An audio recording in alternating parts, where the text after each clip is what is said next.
கொண்டு வாங்க. தொட்டில உள்ள மண்ணு வெளியே கொட்டுது பாருங்க. ஐயோ நல்ல மண்ணு கொட்டுது, இருங்க நான் வாரேன். சுமதி வேண்டாம் வேண்டாம், நான் கொண்டு வந்துட்டேன், தள்ளு.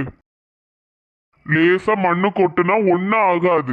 இல்லங்க அப்படி இல்ல, இந்த ஒரு செடி ஒரு கம்புல தான் முளைச்சு வந்து பூ பூக்குது. அப்போ மண்ணு கொட்டு வேற ஏதோ ஆயிட்டு அப்படின்னா செடி வாடுனா மொத்தமா முடிஞ்சு, அதான் சொன்னேன். சரி சரி, இவ எங்க வைக்கணும்? என்ன ஒரு செடி இதே மாதிரி இருக்கு. வாசலுக்கு முன்னாடி வைங்கன்னு, அப்பந்தான் பார்க்க நல்லா இருக்கும். நீ தள்ளு, நான் வச்சிடுறேன். இந்த இடத்துல வச்சா போதுமா? ஆமா ஆமா அந்த இடம் ஓகே தான். என்ன ஒரு செடி இருக்கு பாத்துக்க, அந்த செடி வைக்கணும். அப்புறம் வீட்டுல ஒற்றை அடிக்கிறதுக்கு அப்புவ கூப்பிட்டுருக்கேன் பாத்துக்க, அவன் என்ன ஒரு 2 மணி நேரத்துல வந்துருவான். எங்க அப்புவா வாரான், அவன் சரியா ஒற்றை அடிக்க மாட்டானே. நீங்க ஒரு வார்த்தை என்கிட்ட கேட்டிருக்கலாம்ல. நீ சொல்லு, போன வாட்டி ஒழுங்கா ஒற்றை அடிக்கல தம்பி, எல்லா ஒற்றையும் அங்கதான் இருந்து, இந்த வாட்டி கரெக்டா அடின்னு சொல்லி அவன் அழகா அடிச்சு வந்துட்டு போக போறான். சரி நான் வேணா சொல்லி பாக்கேன். யார் அது ஸ்கூட்டில வாரா? அனிதாவோட மாமியாரா? ஆன்ட்டி. ஓ நீயாம்மா, வா வா.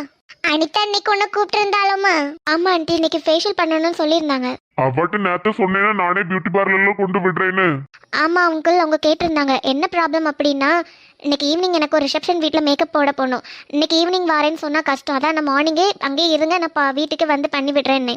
ஆமாம்மா அதுவும் நல்லதுதான். இப்போ அனிதாவை பைக்கில் கார்லலாம் அங்கேயுமா கூட்டிகிட்டு போகல, நீ வந்த ரொம்ப நல்லதுதான். இப்போ 9ஆம் மாதம் ஆரம்பிக்க போகுதுல்ல. ஆமா ஆண்டி. இப்போ உள்ளே இருக்கிறாங்களா, தூங்கிட்டு இருப்பாங்களா என்ன? இல்ல இல்ல, அவ சின்ன பிள்ளைக்கு சாப்பாடு கொடுத்துட்டு இருந்தா, இப்போ சும்மா படுத்திருப்பாளா இருக்கும், நீ போய் பாரு. ஓகே அங்கிள், உங்களுக்கும் இப்போ ரொம்ப பிஸியாக இருக்கும்ல? ஆமாம் அதான் இப்போ வீடை க்ளீன் பண்ணிட்டு இருக்கோம். இன்னும் 2-3 நாளில் ஆரம்பிக்க போதெல்லாம் வளகாப்பு, அதுக்குள்ளே எல்லாம் முடிக்கணும். நீ உள்ளே போய் பாருமா, அவ பெட்ரூமில் தான் இருப்பா. ம் ஓகே ஆண்டி. அனிதா, உங்களுக்கு இப்போ ரெஸ்ட் எடுக்கணும் போல இருக்கா, இல்லைன்னா நான் ஆஃப்டர்நூன் வரவா? இல்லைக்கா வேணாம் வேணாம், எனக்கு இப்போவுமே ஃபேஷியல் பண்ணிடுங்க. ஏன்னா இப்போ சின்ன பொண்ணு தூங்கிட்டு இருக்கா, மதியம்னா அவள் எலும்புவா, அப்புறம் நம்மளை ஃபேஷியல் பண்ண விட மாட்டா. அதனால் நீங்கள் இப்போவுமே எனக்கு ஃபேஷியல் பண்ணி விட்டுருங்க. உங்களுக்கு ஃபேஷியல், அதுக்கப்புறம் ஐப்ரோ த்ரெட்டிங் பண்ணணும், வேற ஏதோ இருக்குன்னா இப்போவுமே சொல்லிடுங்க. ஸ்ப்ளிட் எண்ட்ஸ் எடுக்கலாமா ஹேரில்? நீங்கள் ஷாம்பு போட்டு வாஷ் பண்ணிட்டீங்களா?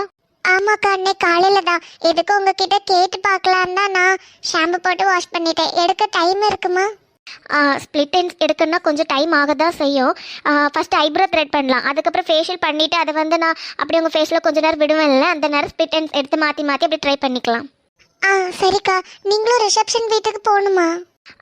ஆமாம், ஆனால் அது நைட்டு தான். உங்ககிட்ட நான் சொல்லியிருந்தேன்ல நைட்டு தான் ரிசப்ஷனு. ஆமாம் ஆமாம்.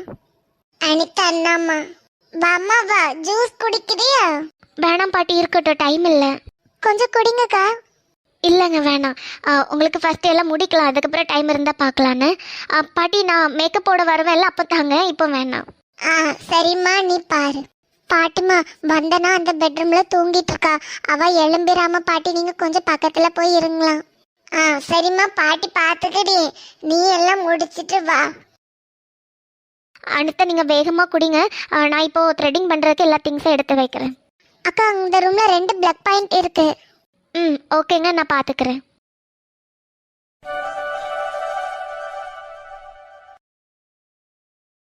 சசி, கவினம்மா நம்மளை எவ்வளோ பெரிய கடைக்கு கூட்டிட்டு வந்திருக்காங்க.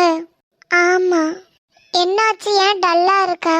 மௌலிக்கு வந்து கடையிலலாம் ரேட் அதிகமாக தான் இருக்கும், எங்க அம்மா எப்படி தருவாங்க? நம்ம இப்போ இந்த கடையிலே துணி எடுக்க போறது இல்லைல்ல, சும்மா பார்ப்போம், ஒருவேளை ரேட் அதிகமாக இருந்துச்சுன்னா வேற கடை பார்க்கலாம். எங்க வீட்லயும் 10,000 ரூபா அப்படிலாம் எடுத்தரவே மாட்டாங்க. அந்த மாதிரி மெட்டீரியல் தானே வாங்க போறோம். ஆமாண்ணே, நம்ம மெட்டீரியல் தானே வாங்க போறோம், அது ரேட்டு கம்மியா தான் இருக்கும். மௌலிகா, உனக்கு பின்னாடி ஒரு கவுன் மாதிரி இருக்குல்ல, பிங்க் கலர், அது எவ்வளவு ரூபா இருக்கும் சொல்லு பாப்போம். இது ஒரு 10,000 ரூபா இருக்குமா? கன்ஃபார்ம் சொல்லு, இது எவ்வளவு இருக்கும்? அதான் 10,000 ரூபாய் தான். இல்ல 18,000 ரூபாய். இந்த ரெட் கலர் கவுன் இருக்குல்ல, இது 23,000 ரூபாய். இதுக்கு நான் ஒரு வீடே வாங்கிடுவேன். இவ்வளோ ரூபாய்க்கு கவுன்லாம் இருக்கு பத்தியா?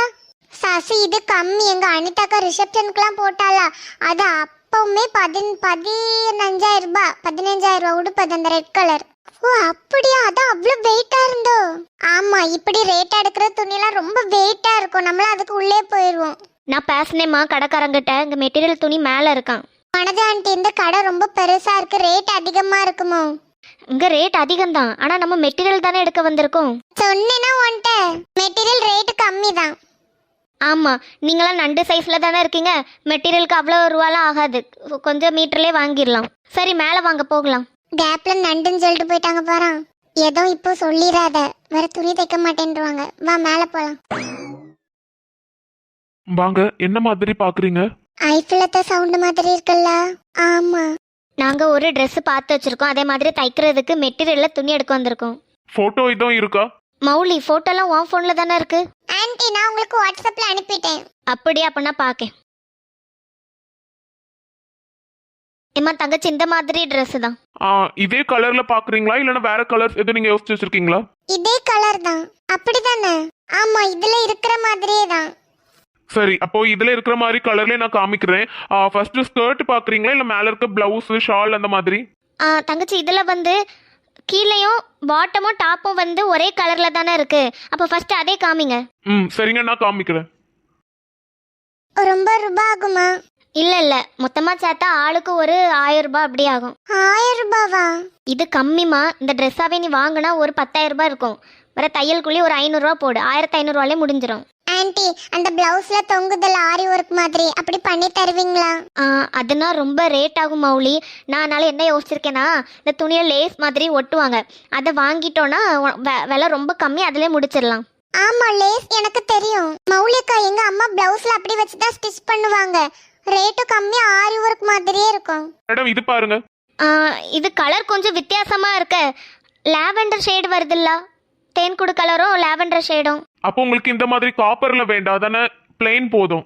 ஆமாம்மா, ஷைனிங்காக இருக்கிறது வேண்டாம். ஏன்னா வேற மேலே இதுக்கு போட்டு அந்த லைட் கலர் ஷால் போட்டால் நல்லா இருக்காதுல்ல, அதில் இருக்கிற மாதிரியே எடுத்து காமி. இது அழகா இருக்குல்ல? வேண்டாம், பட்டு பாவாடை மாதிரி இருக்கும். லைட் கலர் தான் அந்த மாதிரி ட்ரெஸ்ஸுக்கு அழகா இருக்கும். நீ சும்மா இரு. சரி, அப்போ வெயிட் பண்ணுங்க, நான் பார்த்துட்டு வரேன். இந்த ஒரு துணி தான் இப்படி இருக்கும் என்ன? இல்ல நான் குடோன்ல இருக்கான்னு பார்த்துட்டு வரேன். இங்க இந்த ஒன்று தான் இருக்கு. என்ன இவ்வளோ பெரிய கடையாக இருந்துட்டு துணி இல்லைங்கிறாங்க? மேலே ஃபுல்லாகவே அந்த கலரில் தானே இருக்கு. இல்ல ஆன்ட்டி, அது மஸ்தானி. ஓ, தச்சு வச்ச சுடிதாரா? என்ன இருக்கு? இதேதாம்மா, அழகா கிடைச்சிருக்க. இதுல ஷாலுக்கு வர அளவுக்கு துணி இல்ல, கொஞ்சம் தான் இருக்கு. ஐயோ அப்படியா? இந்த 2 பிள்ளைங்களுக்கும் வேணுமே. நீங்க ஷால் வந்து வேற மாடல் தானே பாப்பீங்க, வேற கலர்ல? ஆமாம்மா, ஷால் வேற தான். அப்போ இருக்கும், சின்ன பசங்க தானே, மீட்டர் துணி இருக்கும். நான் இவங்க அளவுல வெட்டி தந்துடுவா. மௌலி, சசி, இங்க வாங்க. 2 பேரையும் பார்த்தா கரெக்டா ஆளுக்கு ஒரு 1 மீட்டர் போதும் தான் நினைக்கிறேன்.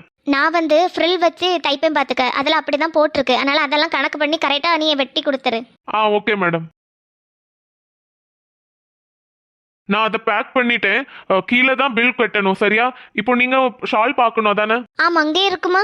இங்க இல்ல மேடம், இதெல்லாம் மஸ்தானி லெஹங்கா அந்த மாதிரி உள்ள மெட்டீரியல் கிளாத் தான். மேல செகண்ட் ஃப்ளோர்ல அந்த மாதிரி பிரைட் கலர்ஸ் இருக்குது. மேடம், இந்த கிளாத் எப்படி? ஐயோ, இது இல்லம்மா, அது ரொம்ப லைட் கலர், லாவெண்டர். அப்போ இதுல லைட் கலர் போதும்னே. இந்த டிசைன்லாம் வருமோ? ஸ்டோன் ஒர்க் இருக்கு. ஆமா, இந்த மாதிரி கலர்ஸ்ல சில டிசைன் இருக்க தான் செய்யும். அது ஷால்ல தானே இருக்க போகுது, சிலர் நீங்க பின் பண்ணி மடிக்கும் போது மறைஞ்சிரும், அது பிரச்சனை இல்லை. அந்த கலர் கிடைச்சா போதும். அம்மா தங்கச்சி, நீ அந்த கலர்ல உள்ள துணியை எடுத்துட்டு வா. இதுதான் அதுக்கு மேட்சான கலர். ஆமா ஆமா, இந்த கலரே தான். நீ ஷாலுக்கு எவ்வளவு வேணும்னு சொல்லி அளந்து கட் பண்ணிரு. Okay madam. நீங்க ஃபர்ஸ்ட் காமிச்சிங்கல்ல, அந்த Dress இங்க இருந்தா எடுத்துட்டு போயிருக்காங்க. அப்ப இங்க இருந்தா வாங்கிருக்கா? அந்த லெஹங்கா மாடல் எவ்வளவு ரூபாய்? அது அக்கா ஃபங்க்ஷன் சொல்லி வாங்கிட்டு போயிருந்தாங்க. எல்லாம் சேர்த்து 15,000 ரூபாய் வந்துட்டு. பாத்திலா, அதே மாதிரி எடுத்து தச்சா கிட்டத்தட்ட ஆளுக்கு 2000 ரூபாயில முடிஞ்சிரும். அதை எடுத்து அப்படி இப்படி பண்ணி 15,000 ரூபாய். ஆமா, என்னால நம்பவே முடியல. தங்கச்சி, நாங்க கீழே போறோம், நீ பில் போட்டு கொடுத்துரு. மௌலி, அப்போ அனிதாக்கா பேபி ஷவர் ஃபங்க்ஷன் அப்போ நம்ம எவ்வளவு கிராண்டா ரெடி ஆக போறோம் பாரு. ஆமா, நம்ம இதுக்கு மேட்சா பூலாம் கிடைக்குமான்னு ஆன்லைன்ல பாப்போனே. Okay, ton.